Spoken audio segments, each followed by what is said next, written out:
Hello and welcome to another update video about silver. So silver has come deeper into the support area and we finally get the, the key pullback that we've been waiting for all along here. This is a wave 2 in my opinion at this stage. I mean, I can't guarantee to you that this is a wave 2, but it is deep enough for a wave 2, and we talked about that in the last few weeks, obviously, or in the last couple of weeks, I think, when this wave 2 started. A wave down, B wave up, C wave down. We have enough waves in place to call this correction complete. Does it mean it needs to move up for now? No, not necessarily. So I'm all about proof and evidence. I want to see proof in the markets. I now want to see a turnaround first. Yeah, because at the moment this is still heading further down. Surely this wave 5 could still be ongoing. I mean, what I mean is if we really are in a wave C of 2, by the way, we are deep in the support area. But you can count this C wave as a wave 1, 2, here possibly a 3, 4, now in a wave 5. Now this might still carry on a little bit, and if we go to the lower time frame, maybe let's check the 30-minute chart, you can see this was the first impulse. Wave 2, wave 3 here, pretty clearly 5 waves, 1, 2, 3, 4, 5. Then here a wave 4 and oops, let me move that back. Then here a wave 4 and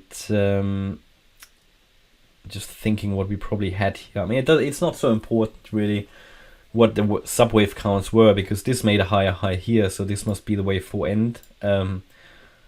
Possibly just a WXY of some sort. But that's not so important.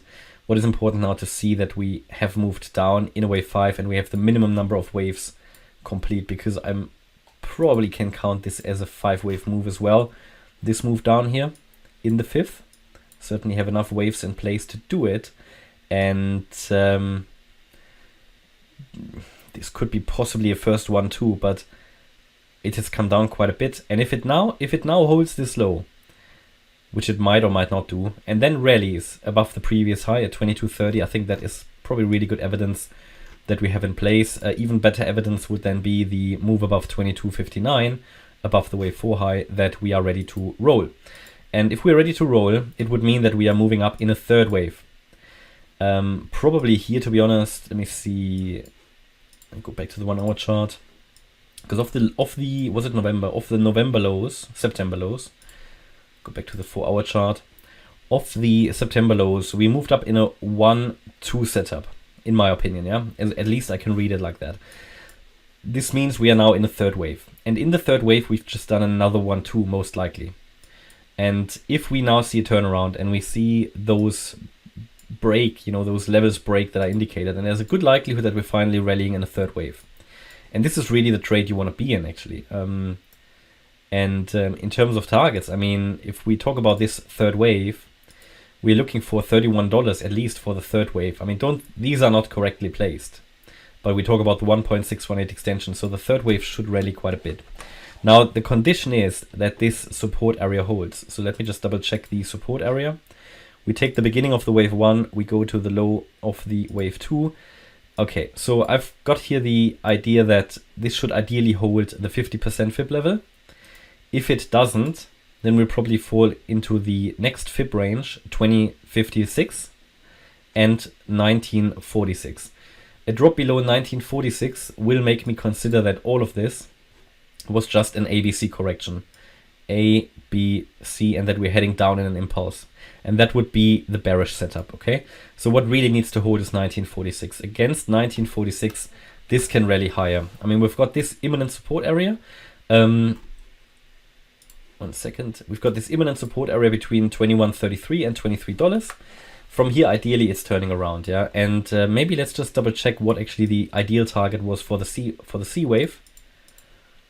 So here we take and again, I just need to see A down, B up.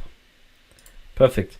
Yeah, it reached. I was wondering why did we place that dotted line there, because it was the 1.618 extension, one of the perfect targets for a C wave. So it's done what it needs to do. It hit the target by the, I guess, cent, yeah, spot on. But now it needs to hold it, which I can't promise to you. So we need to watch that. And now you should also be aware about the next support levels and what to watch out for. and then this could become an interesting trade, but it needs to turn around first, yeah, because at the moment if you buy here, you're just catching the falling knife. But this is an ideal area where it can turn around. If it drops below that, we'll have 2 more fib levels to confirm, and if it drops below that last fib level I highlighted to you, it's probably making a new low. But for now, uptrend is in place, and it's a key pivot point here. Yeah, it's basically a divider between 2 different counts, and again, let's see if we get the reversal next week. It will be interesting, also CPI data, so it will be a highly interesting week. Okay, that's my update about silver. I hope you liked the update. If you did, please hit the like button, leave a comment, and subscribe. And if you really like the content, please check out the channel membership. Thanks a lot for watching.